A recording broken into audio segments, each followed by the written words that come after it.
Hello guys, first of all I would love to put a disclaimer. I want to say that this channel is not aligned to any political party. If you come on this channel, then you see the videos that I make, then you start giving me sides. I think that is not fair and that is being rude of you. Anyway, let's move forward.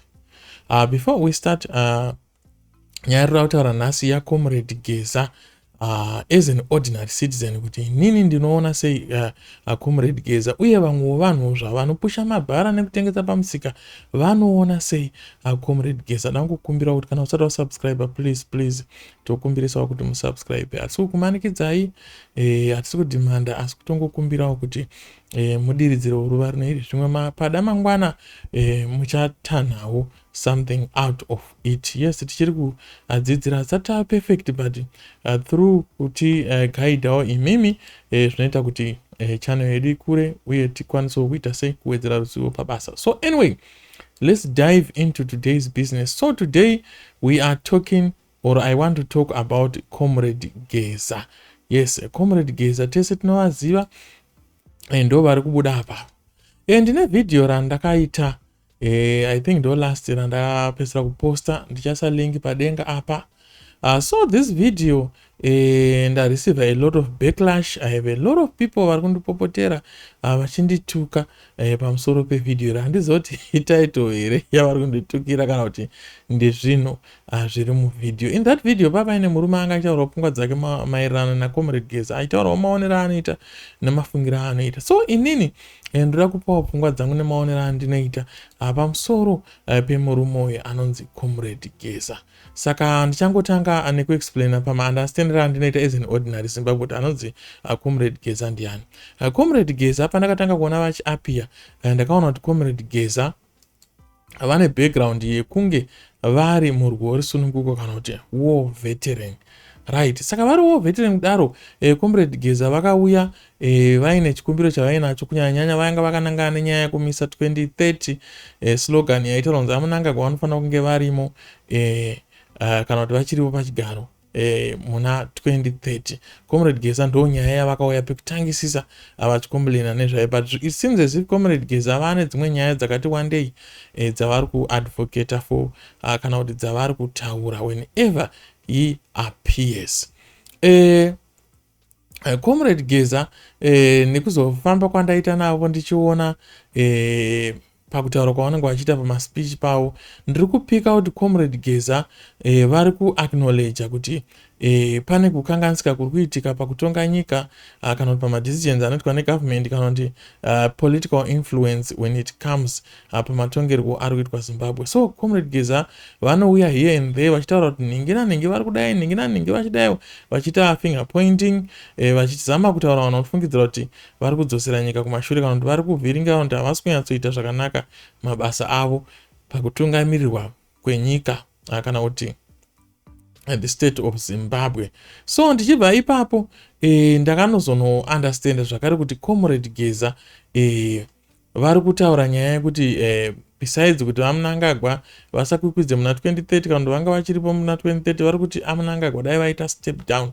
But chinhu chakandishoka zvakanyanyisa ndechekuti after vataura uro vachema nemhuri yeZimbabwe vachiratidza kuti vane influence yavanogona kuita paoutcome kana kuti pamamiriro akaita zvinhu, kwekupedzisira kwacho vaGeza vakazoti ivo vari kuda kuti Vice President Constantine Chiwenga vange vachitora chigaro kubva kuna vamunangagwa kana kuti vanga vachibvuta chigaro kubva kuna vamunangagwa. So zvinhu izvi zvakandishamisa and zvakandikatyamadza nekuti ndinoziva kuti Vice President vaChiwenga vanowirirana naamunangagwa, vanogara vari tsika nditsikewo, vanofamba vese vachiita zvinhu zvavanenge vachiita, vachironga kutungamirira nyika vese, uye amunangagwa kuti vaende pachigaro chekunge vachitonga vakavhurirwa kana kuti the way yakafacilitatedwa naComrade nyika dzino Constantine Chiwenga. Saka inini ndakabva ndaita confusion. Handine confusion, handizivo kana ruzhinji rweZimbabwe mine confusion seyandinayo yekuti aGeza vanouya on a public platform votanga kutaura kuti Chiwenga ndiwo watiri kuda, Chiwenga tora chinhu, Chiwenga tora chinhu. So I don't understand kuti aGeza vanozviziva here kuti aChiwenga vanoswera naamunangagwa. vanoziva here kuti Chiwenga ndo vakaisa Mnangagwa pachigaro. Saka Chiwenga ava vanogozoudzirwa sei nemumwe munhu zvaka ari kuseri uku zvekuita uye on a public platform. Saka inini zvangu mapoints aitaurwa naGeza ndakapika 1 2 3 andaiwiriranawo nawo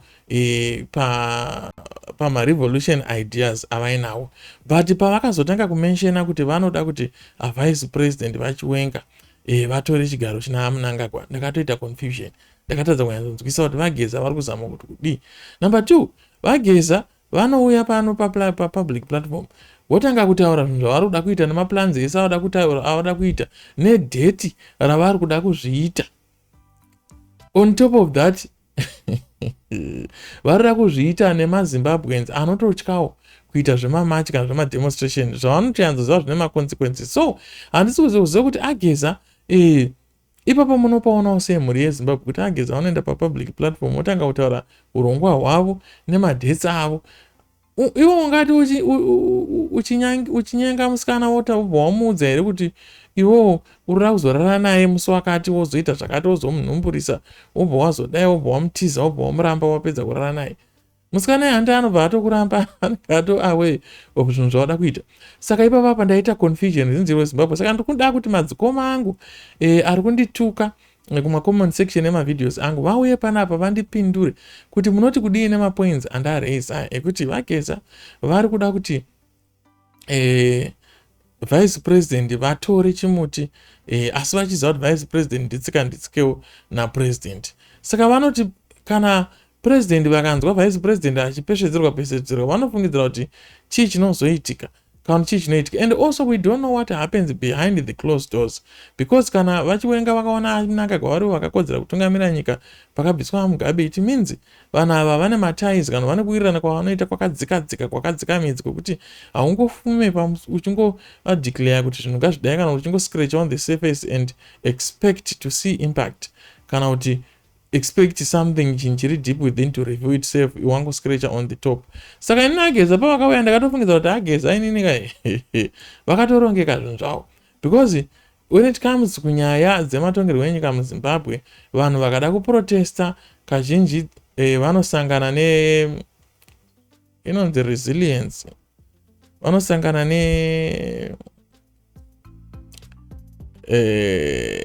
let me say resilience from the security forces. Saka a march in Zimbabwe is something that will never work. Like zvikuitika kuna France kune dzimwe nyika dziri kutaurwa dzinonzi mayouth ari kumacha achidii kana muno South Africa. Zimbabwean people are very learned people, vanhu vakadzidza, vanhu vanoziva kuti violence haishande kugadzirisa zvinhu. Saka nekuda kwezvozvo maZimbabweans handisi kuona achizobudirira kuita take heed of Comrade Geza advice yekuti ngatipinde mustreets ngatimachei, dheti rakati ngatisanganei tiite zvakati. Handisi kuzoona zvinhu izvozvo zvichiitika. Uye maZimbabweans acho vari kuda here kuti vaChiwenga vaende pachigaro in the case yekuti zvaita zvakadaro?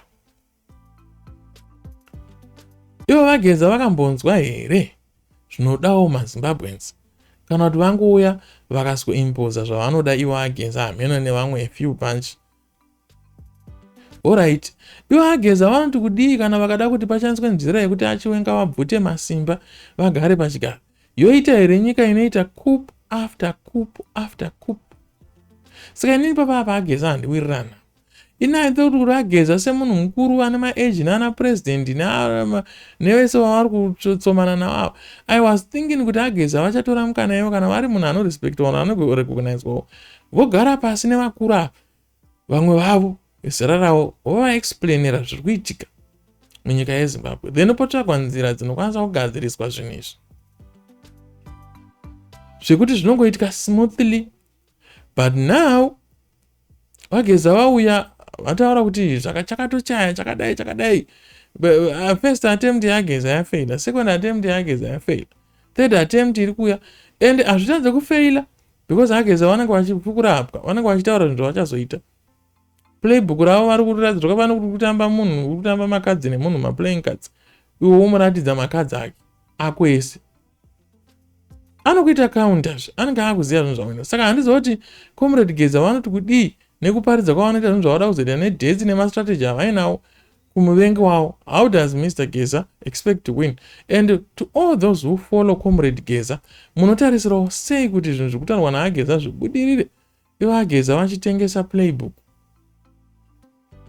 ravo. I don't know. You have to answer me ipapo. Saka zvinhu zvakatanga kuti inini nditadze kuwirirana naAgeza pamatauriro avanoita neurongwa hwainahwo kuti ndingahujoine, ndingainvest in that. I don't think I can invest in zvinhu zvakadaro. Handisi kuencourage kuti munyika muite destabilization. Handisi kuencourage kuti vanhu vasateerere zvinoda Ageza kana vachifarira Ageza kana vachidii. But I'm just saying kuti when I saw Comrade Geza speaking for the first time, Ageza vaitaura mapoints, but nzira yavakazoti varira kushandisa yacho kusolva maproblems handisi kuiona iri nzira yekuti I cannot buy it. Vapedza kudaro ndo pavatoimposa Ageza vacho zvino zvatiri kuramba inZimbabwe kuti hatichadi zvekuimpozerwa maleaders. Vakatouya vatori nechikati chavo. Saka I don't know kuti Ageza kana vanoda kubatsirwa, vachabatsirwa navanhu vanoda Chiwenga here? Vachabatsirwa sezvakangoitwa here pekutanga paya? Mugabe vakabviswa kuti vangabatsirwa nemunhu wese, pachafamba sei? Ende kana vakaisa Chiwenga, chii chavanenge vashandura pane mamiriro azvakaita? Because kana munhu ari vice president, it means he is even ruling. Saka kana Chiwenga vaine machanges avanokwanisa kuita by now, vangadai vamaita machanges. Or kana vachida kuita machanges, vangadai vamaita by now. Saka I think Chiwenga mafambiro ari kuita zvinhu, Chiwenga varikutozvifarira and is in line with it. Saka I don't see zvinhu zvinoitaurwa naComrade Geza zvichindimekera sense. I don't know guys, kana chikumekera yo sense. I don't know. Yes, vantaura mapoints kuti kune corruption, kune chi. We agree on that. But pazvinhu tu zvandikutadza kuwirirana naComrade Geza zvekuimposa kuti ndoda kuti ningi aende pachigaro. I remember kwaimboine mumwe ainzi nyoka yemabhunu. Aitawo mharidzo dzake dzepolitics achidi. Aive futi nerimwe chete rekuti Chiwenga ngavaende pachigaro. But handisi kuti nyoka yemabhunu aizviziva here kuti Chiwenga vanoswera vachitouronga kuti nyika yafamba sei naPresident ED Mnangagwa. Saka how do you expect kuti vanhu vasupported that idea iyoyo, vanhu vakaenda kuchikoro semaZimbabweans? To me, I did not see it making sense. So at the end of the day, I think vanoda kuteera Comrade Geza ngavavateere. Vane yangu masolutions wo vachaita mamwe masolutions avainawo. But inini I believe kuti kana nyika yedu tichida kuti iite zvakanaka, president anofana kubva only nema-elections.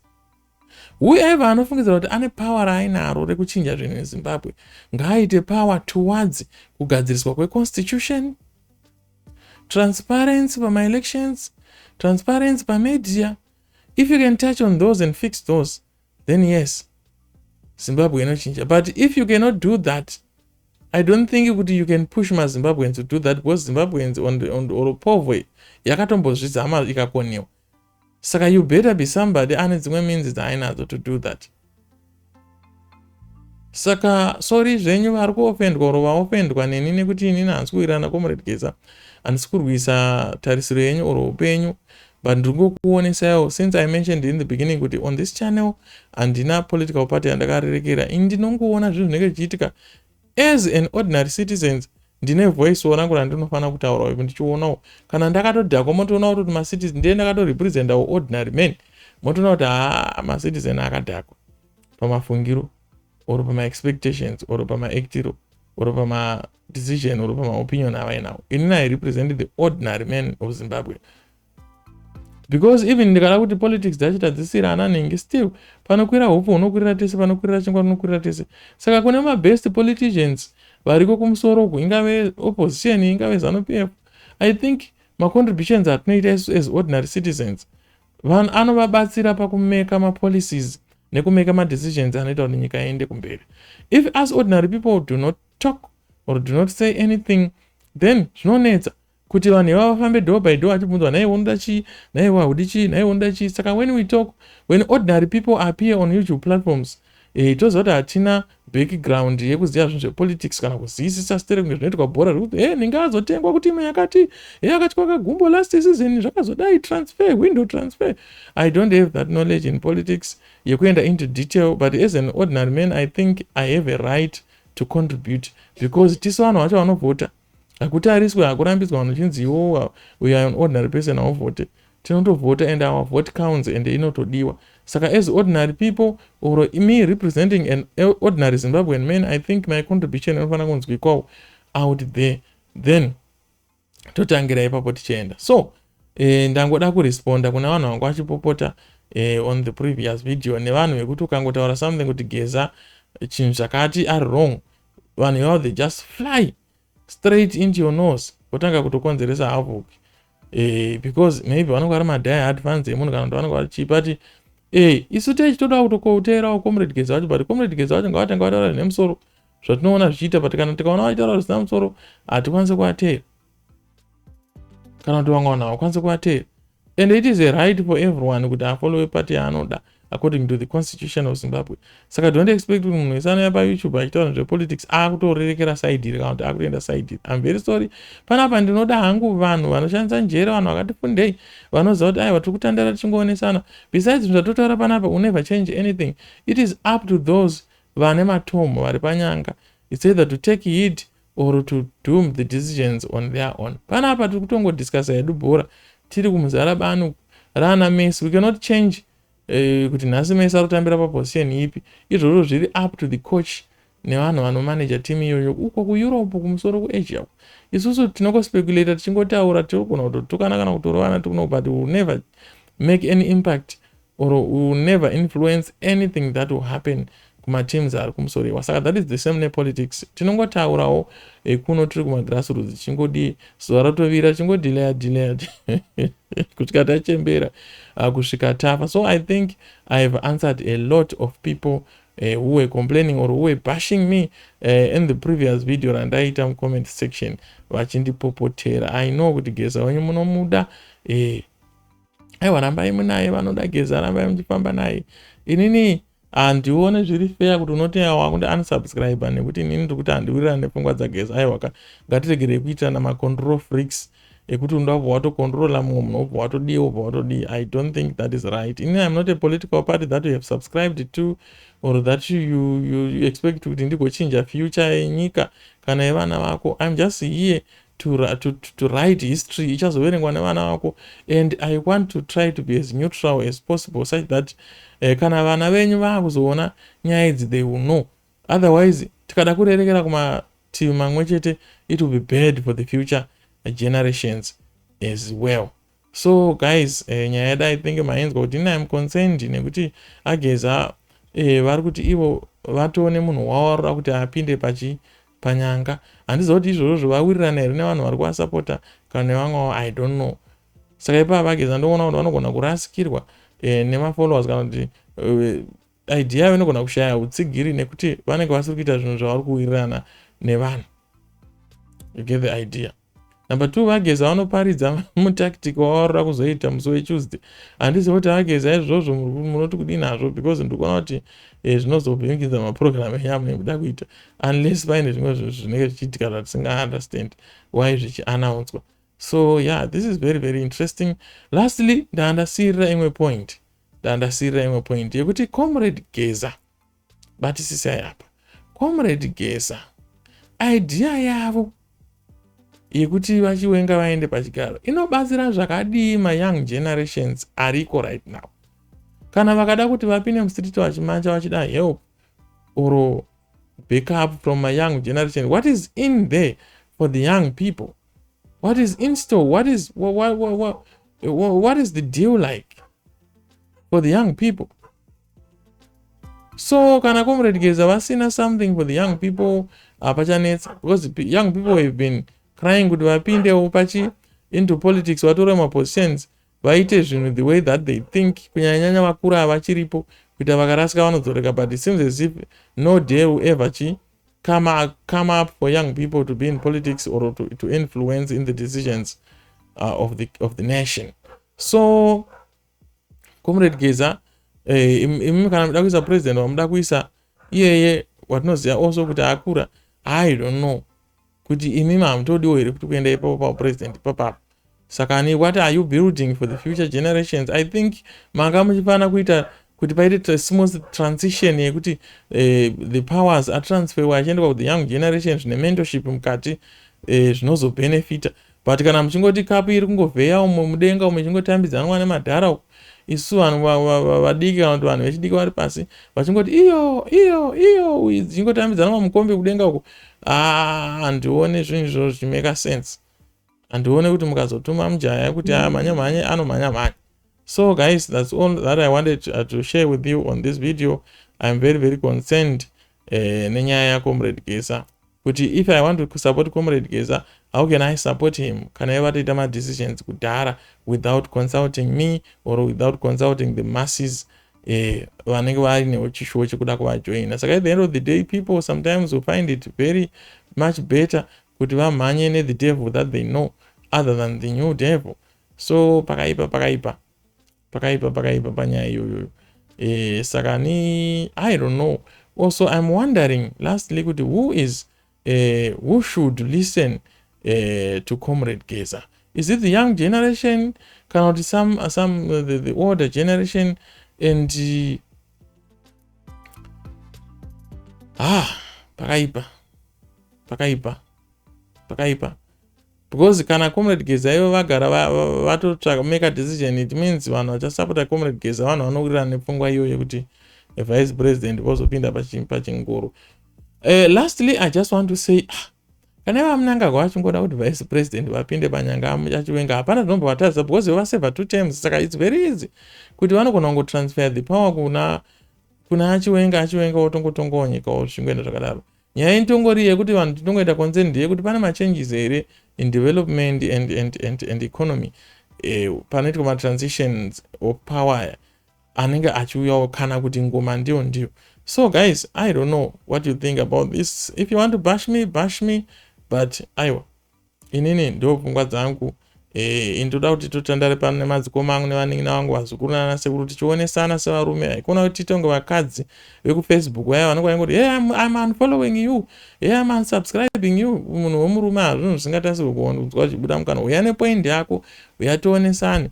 Zvinhu zvedu zvoita se zvofamba zvakanaka, toenderera mberi neupenyu kana neurongwa hunenge huripo, then tomboona kuti tinosvika kupi. So guys, thank you so much for listening. Please subscribe as usual. Push like and comment in the comment section. Ndinoverenga macomments ese, hapana comment yandinojamba. Tichiri tori kutokurawo munyaya idzi, saka toda kugadziriswa also in the comment section. Haikona kutukana, aiwa ngati solve maproblems sevarume. Haikona kumhanyira kutuka. Ukaona munhu anomhanyira kutuka chete munhu yaane problem, ane dambudziko hombe chairo. Saka toda ma-solutions.